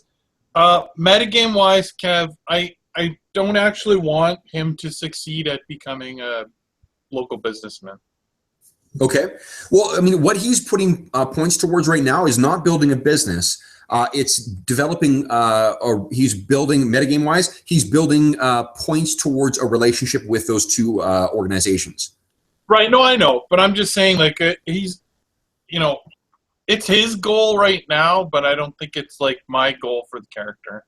Okay. I think he's going to attempt to, what are they called? The Black Riders? Black Horses. Black Horses.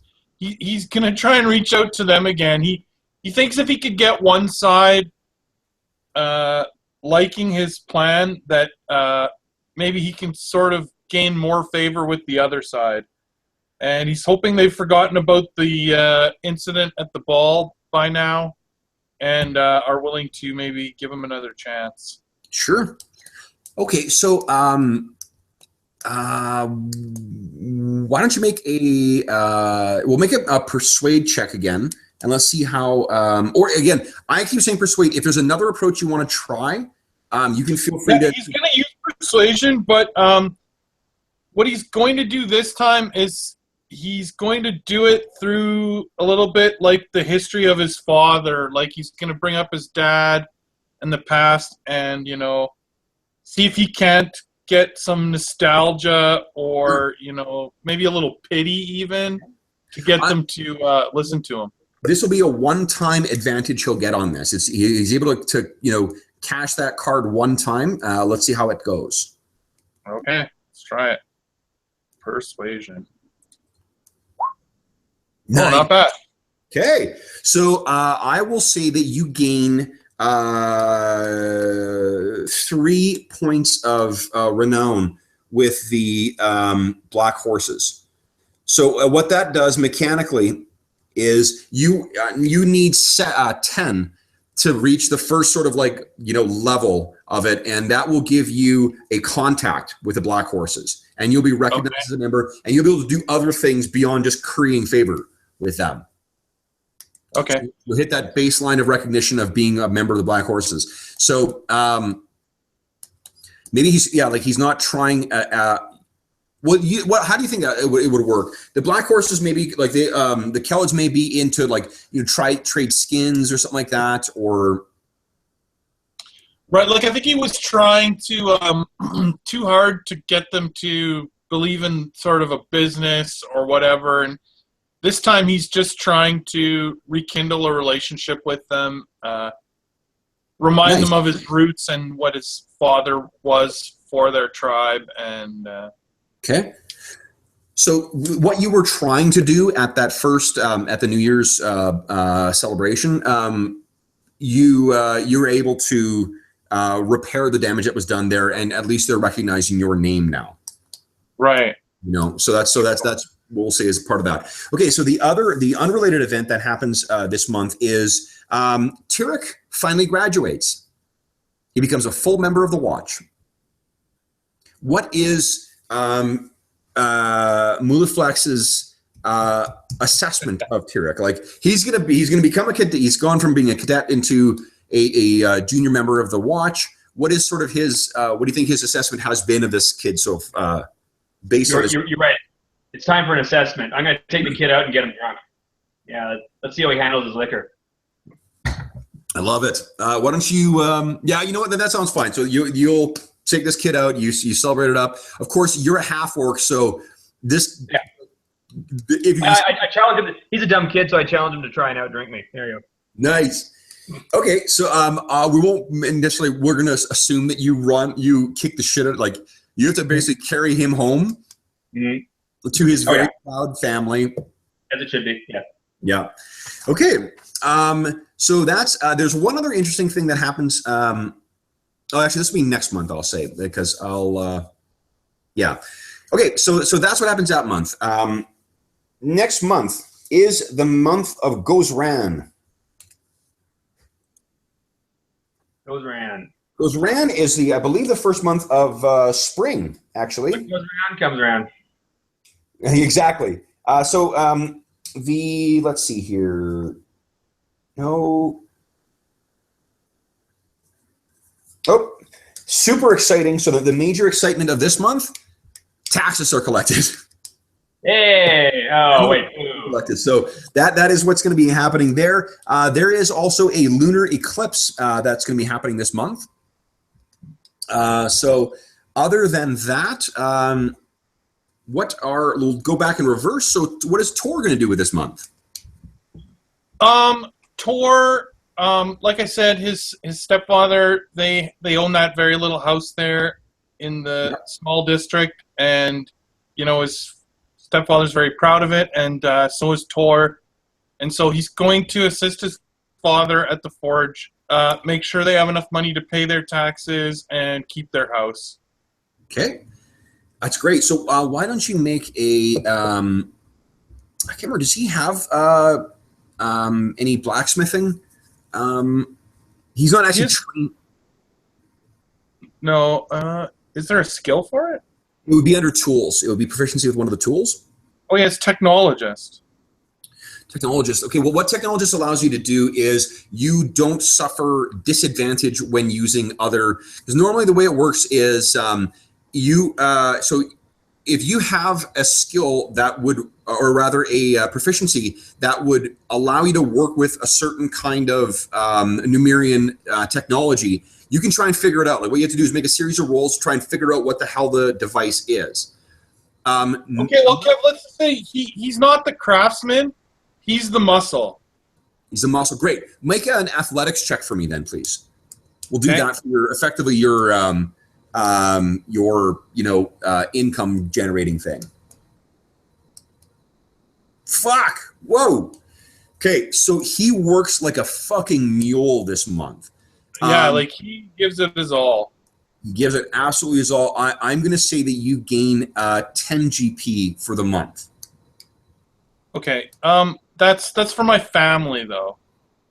He keeps 2 of it. He keeps 2 of it for himself.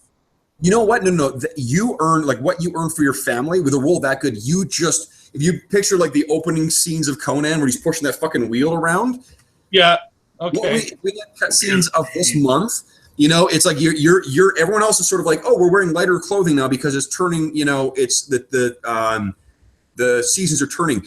You're fucking shirtless and like trucking giant loads of sky metal and other sort of stuff up to the for your what do you call it for your stepfather to use.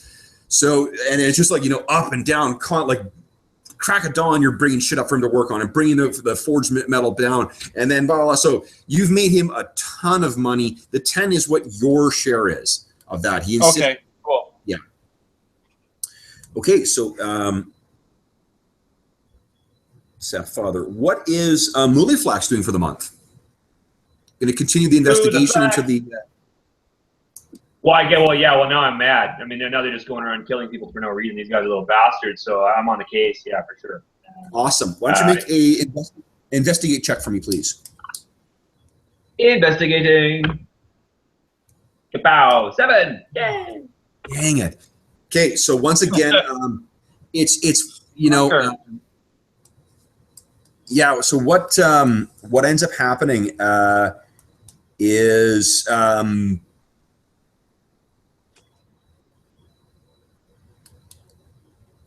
going to think about that. I'm going to come back to it. Steve? Okay. For what happens? Okay. So what is Callan doing this month?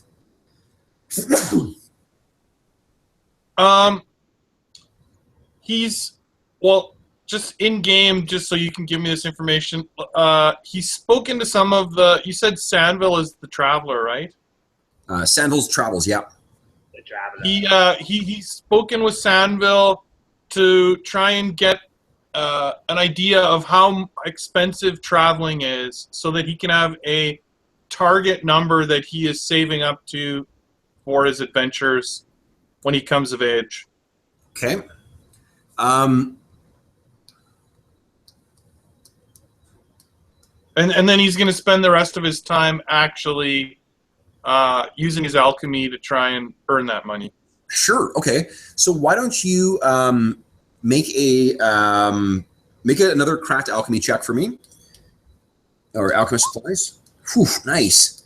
Okay, so you make another 5 gold for your what do you call it? From your crafting. Okay. Oops. And what's Sandville tells you is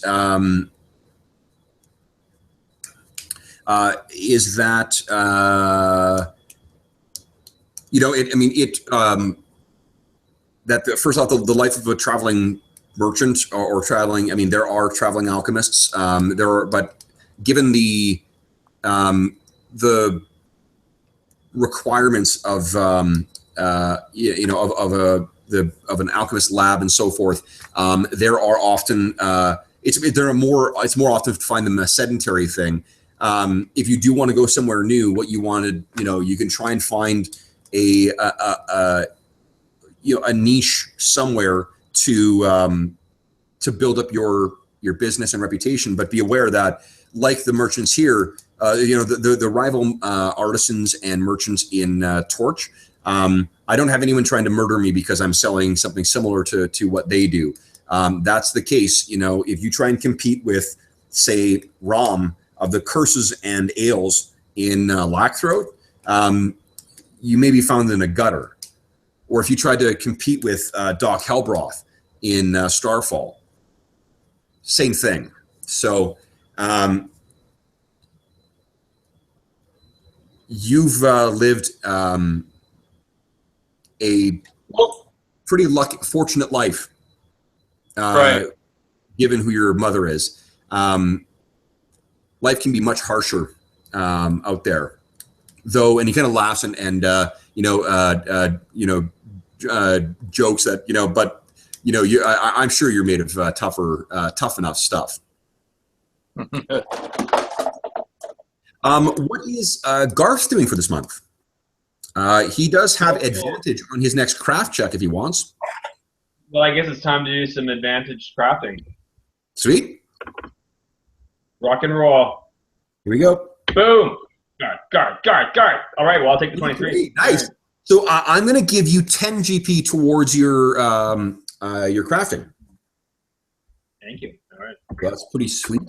Okay, so the other thing that happens this month is given as you guys are sort of have been getting more experience, Tor and Garth are both invited by Conir. So when you do have off times, and it's rare that Tor is Tor has time off because he seems to be this month throwing himself into helping his stepfather out.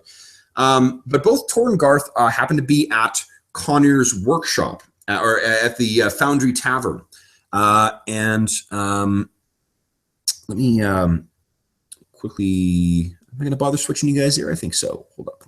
It's going to probably be all in black right now. Now, can you get? It's all black for you guys, right? Correct. Yeah. Give me a sec here, guys. I'm going to cut and paste your tokens in there, and you'll see what's what. Okay, so I need Tor, and I need where is he? Garth. Actually, let me just do this. Boom. Boom. Copy. Go back to the Foundry Tavern and check this out, guys. Bop, bop, bop. Bow!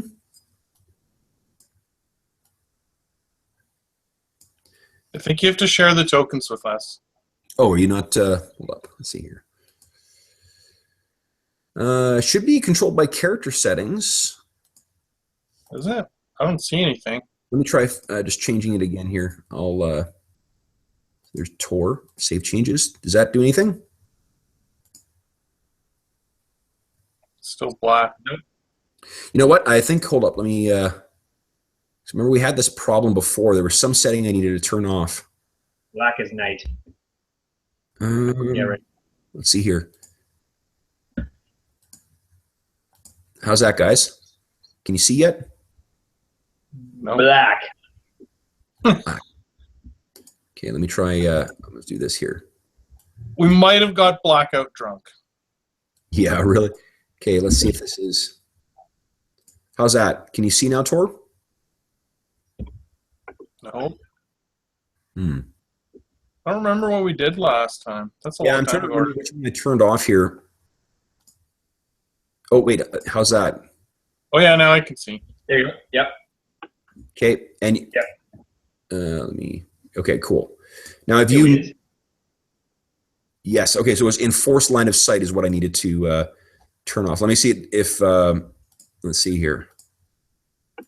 Hey guys, did it fuck up your view or can you see still?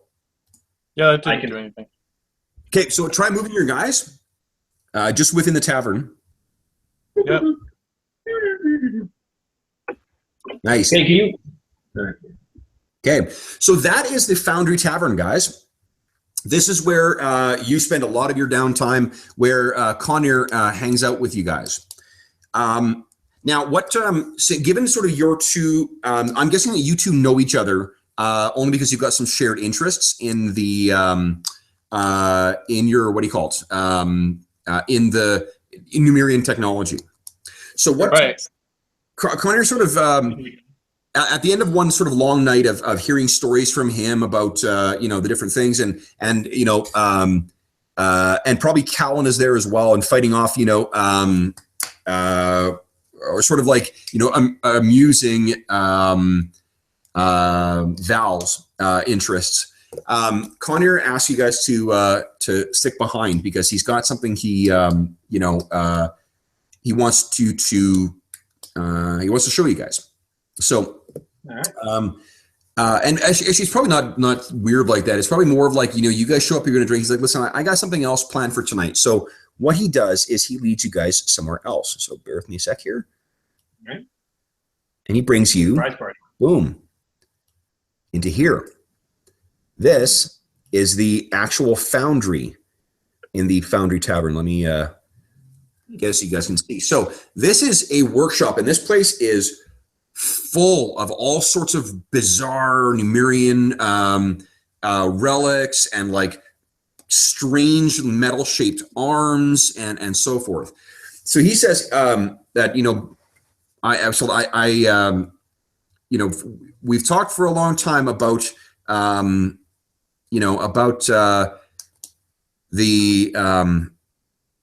secrets that are found in these ruins, and it seems like you boys are on the cusp of maybe making some decisions about what you want to do and where you want to go. And I think it's time that you learned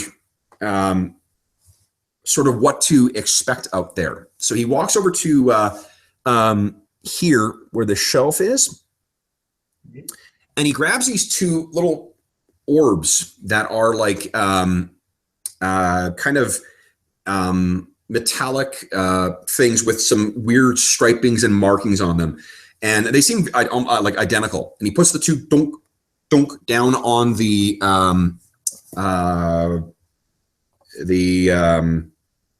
what do you call it, the wooden table that's there.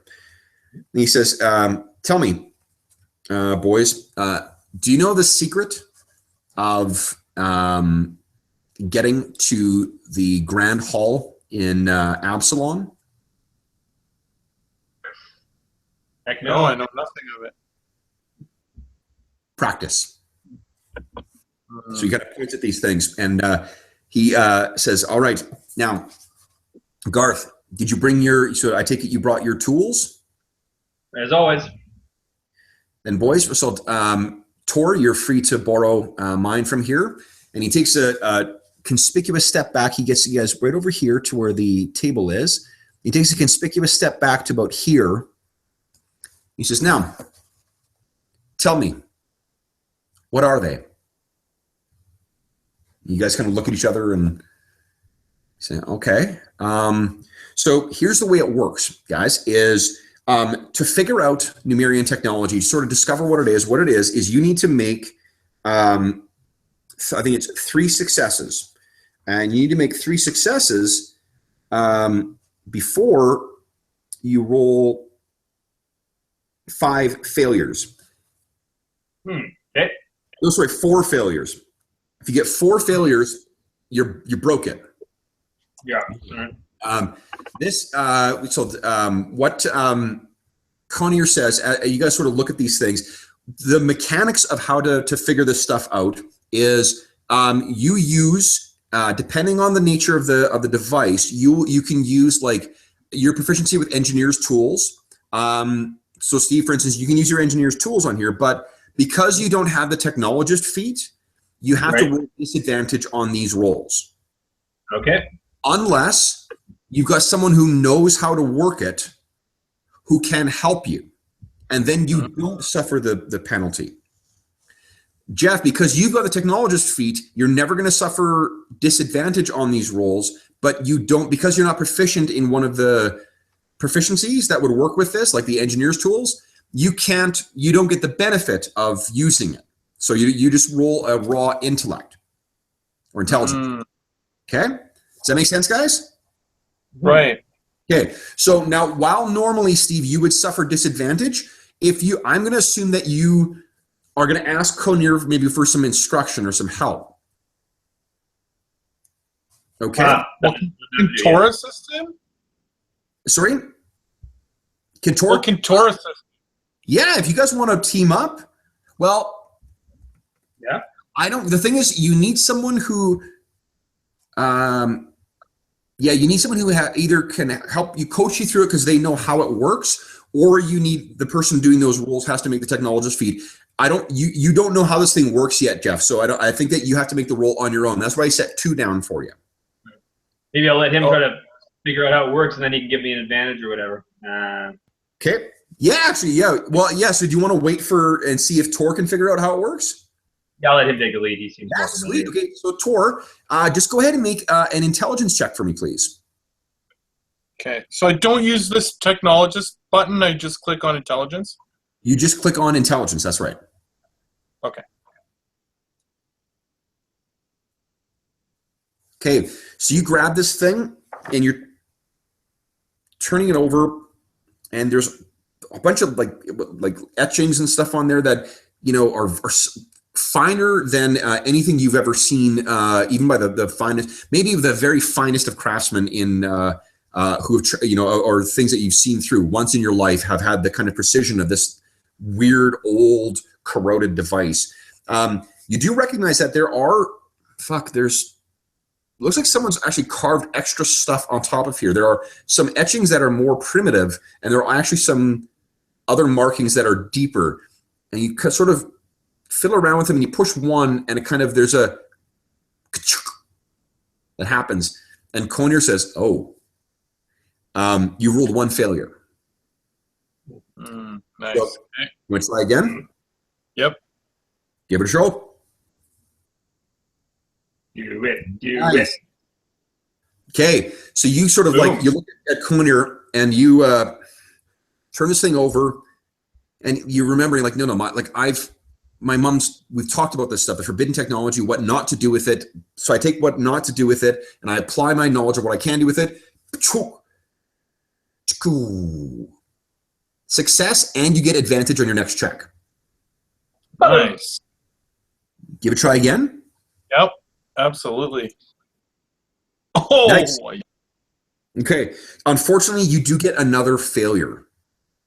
So, and you sort of wrench the thing. Oh, wasn't supposed to do that. So, go ahead. You are now 2 failures off from breaking this thing. Oh, God. Oh, no, another failure. Oh.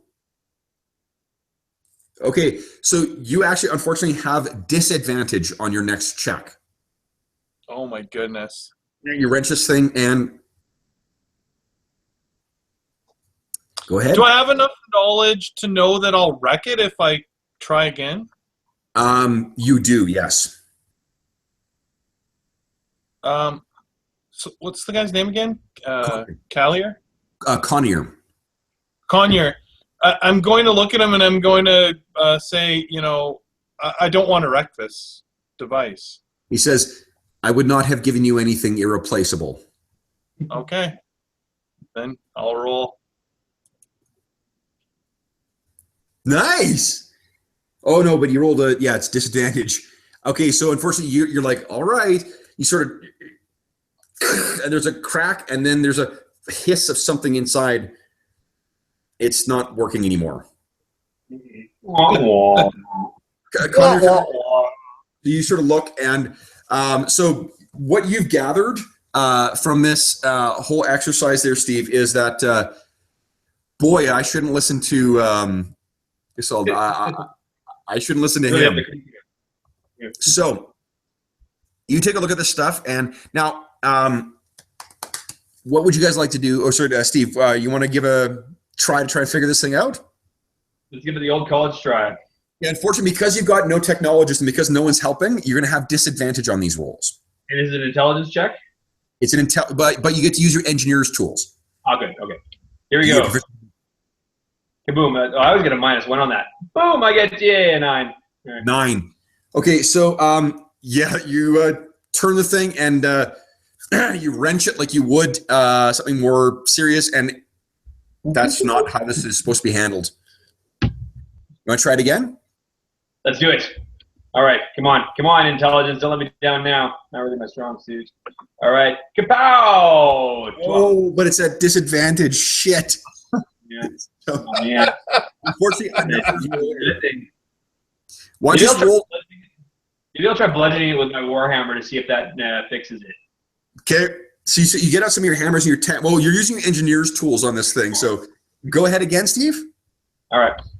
Tap, tap, tap, tap. Yay, 4. Oh, that ain't good. So no, that did not go well. Give me one more roll. Let's see if it. All right. Just fine. I'm not finished with you yet. 4. All right. Okay, so you break even more impressively than what Jeff does. So once again, and there's actually a bit of a shock. It hits you, and you're like, you're hitting the hands. Something shocks you in it, and then you drop it down. Oh. Conrad kind of chuckles off in the from the other side of the room and says, "Have we learned something then?" Yes. Usually I'm smarter than this. Well, yeah, he walks over and he grabs the two things.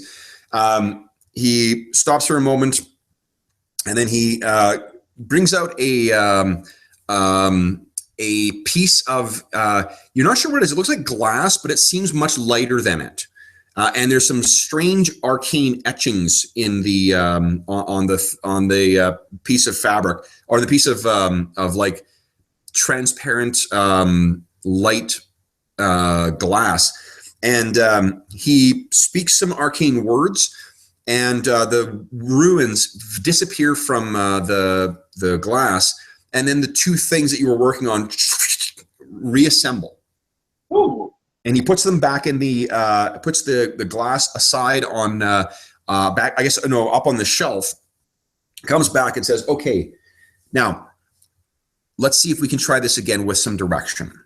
Now, Jeff, because you have technologist, you're making intelligence checks, but you will have advantage as Connier coaches you through this.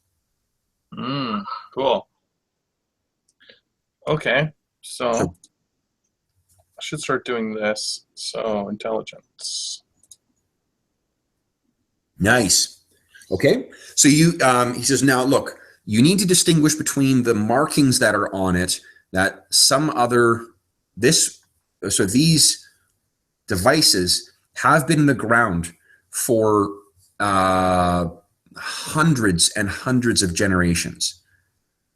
Imagine taking the most advanced of devices crafted by the church, by Father Gorham, and then burying them for the lifespan of several kingdoms, and then drawing them out again. They wouldn't work as fine. And what you see is more recent people trying to etch their meaning onto this, but you need to look past that illusion of age, and look for the real meaning in it. And you sort of get what he means, and you're like, okay, and you start twisting this, and you see that there is an underlying, albeit really hidden by all the extra sort of graffiti and whatnot, there is an underlying structure to it, and you get your first success. Try again. Outstanding. So again, another success. He says, yes, now you need to turn it and prime it, and you hit another button, and the thing seems ready. He said, now, one more step to go. Awesome.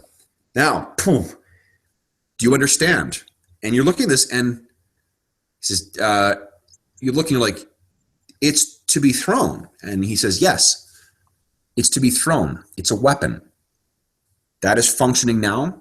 You need to touch the last sequence there and then throw it so it is far away, and it will render foes unconscious.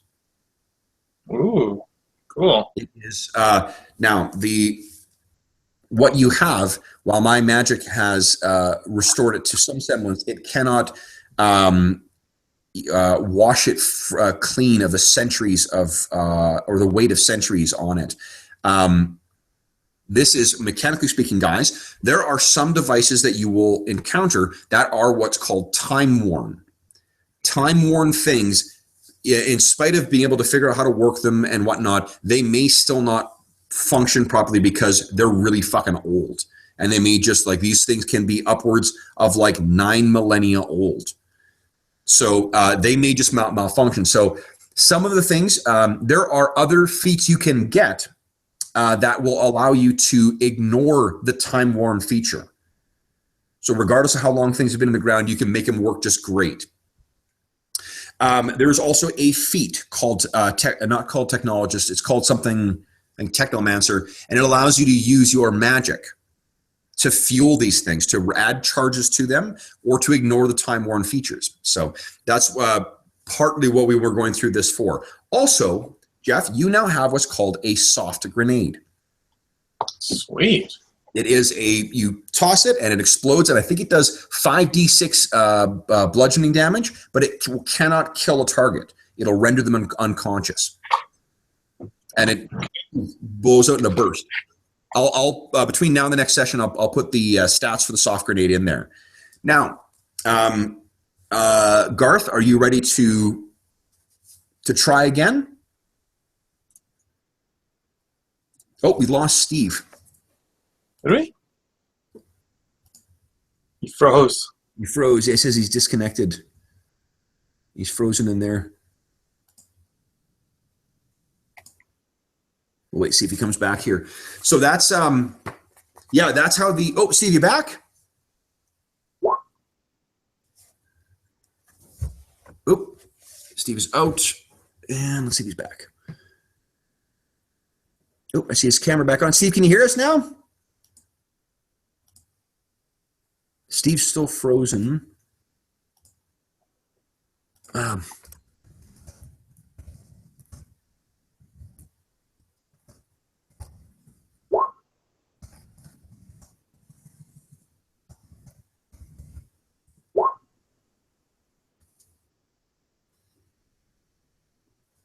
Let's see if he answers. So that's how the sort of the technology function works on here. Oh, I like it. So, how would I go about giving Tor a skill where he would be able to? Steve, can you hear us? Oh, he came for a second. Yeah, he was there for a sec. Let's see if his. Oh, he's out of the Google Plus call. I'm gonna send an invite again just to make sure he can come back in. So how would he? Were you gonna ask how he would learn the? Yeah, like a new tool proficiency. Is that the 30 gold pieces thing that you were talking about?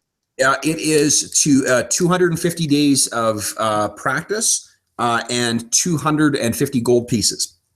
Oh, okay. To learn a new thing. And what's the 30 gold pieces training that we can do? 30 gold pieces training. Where? You said on the things we can do every month, one of the things was training. Oh, because it's it 30 just gives you one piece of it. Yeah, because it's 30 days, so you would complete 30 days of the 250 required. Oh, I see. Yeah, and that's how. And to be honest, I'll be fairly. If you do end up investing a bunch of time into that, I might, waive the cost of it, because that's part of the reason I wanted to do this early, was so that you guys could learn, see how important, I guess, some of those things. Steve-O, can you hear us? Yep, I'm back. Awesome. Okay. Hello? Yep. Yeah. Okay. So, are you logging back? Oh, here we go. There Okay. Weep, weep, weep, weep, weep, weep. There we go. Trying.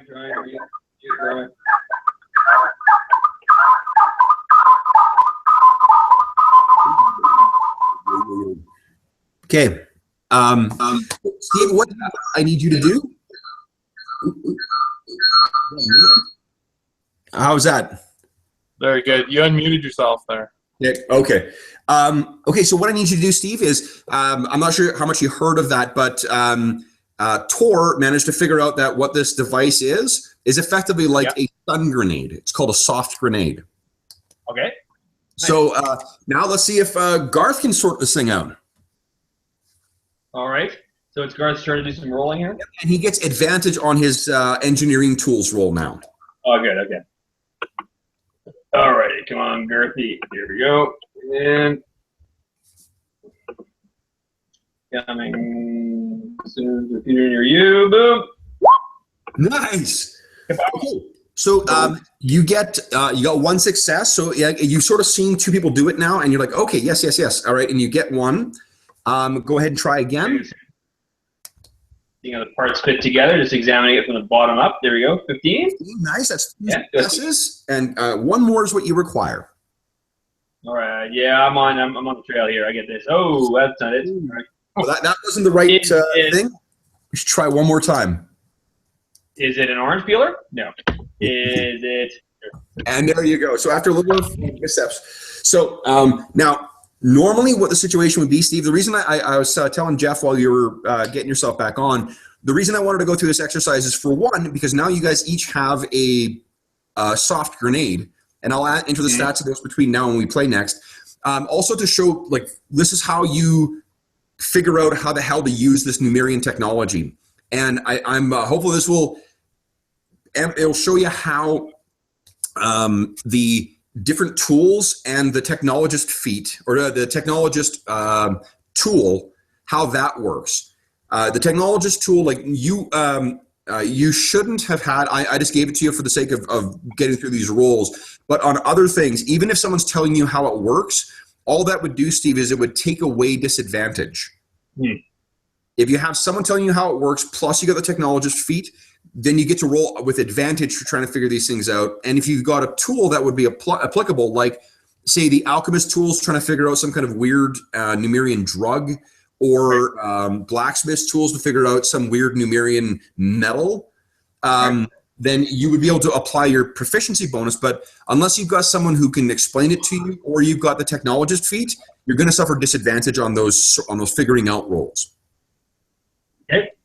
So the two ways to remedy that is, one thing is your technologist feat will take away the disadvantage. So it's a really big benefit to have that tool. I keep saying feat, but what I mean is tool. And then I'm going to show you also, I'll send you a link here, guys, to a, here it is. So in here, this is the Technomancer feat is listed. It's the third option down. This is another thing that's quite useful with that technology. So what, like, for instance, the other thing, Steve, is because these devices, a lot of the stuff you'll find in Numeria is so old, like it's like thousands and thousands of years old. It's often it won't work, even though you've like figured out how to use it. It sometimes won't work properly. What the Technomancer feat allows you to do is you spend an hour with it, and then it doesn't suffer the time-worn problem, so it'll work every time. There are some other neat things that go with the Technomancer feat, like you can use spells to power your items, and so forth. You can use charm spells to charm robots. You can use conjure spells to conjure robots. Stuff like that. So, yeah, so that's things. So anyway, that's how that's why those skills are pretty important in this, at least as far as trying to, if you wanting to play characters who can figure out how to work those weird technologies, those are some important tools to work towards. Right.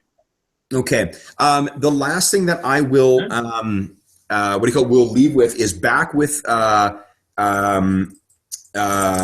leave on a cliffhanger again. This now cuts back to, let's see here. We'll go to the. Actually, I'll bring you back to Torch the map instead. So Torch. this is now in a what do you call it? It's end of shift this month once again. After the I guess that probably Mulaflax is feeling a little guilty because he spent all that time gambling and whatever else too, and this poor bastard gets his head cut off by a Jinkin playing a trick, and then some poor baker and his apprentice die in another cruel prank. But so he's been spending almost all of Gozran trying to find this thing too. And you're coming home at the end of a long shift to the. Actually, I'm going to say that you are. You're going to consult with a friend that you've met, a fellow student of Grendor, Callan. See if there's any kind of like alchemical thing you could use to try and track things down. And as you're making your way towards, I'm going to say that Callan's like alchemical lab is actually outside of his family, the Olendir's family home. Mom didn't like it after the first time that one of his bombs went astray, so that's been moved outside now, a converted garden shed, effectively. And you're making your way up towards his house. You finish your shift. It's late at night, or the sun has gone down, and you're making your way there to try and talk to him. And as you're making your way down the path towards the house, you can hear that same reptilian,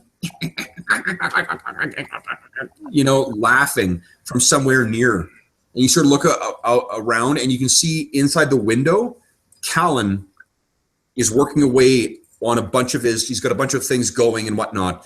And suddenly there's a cold pit in your stomach.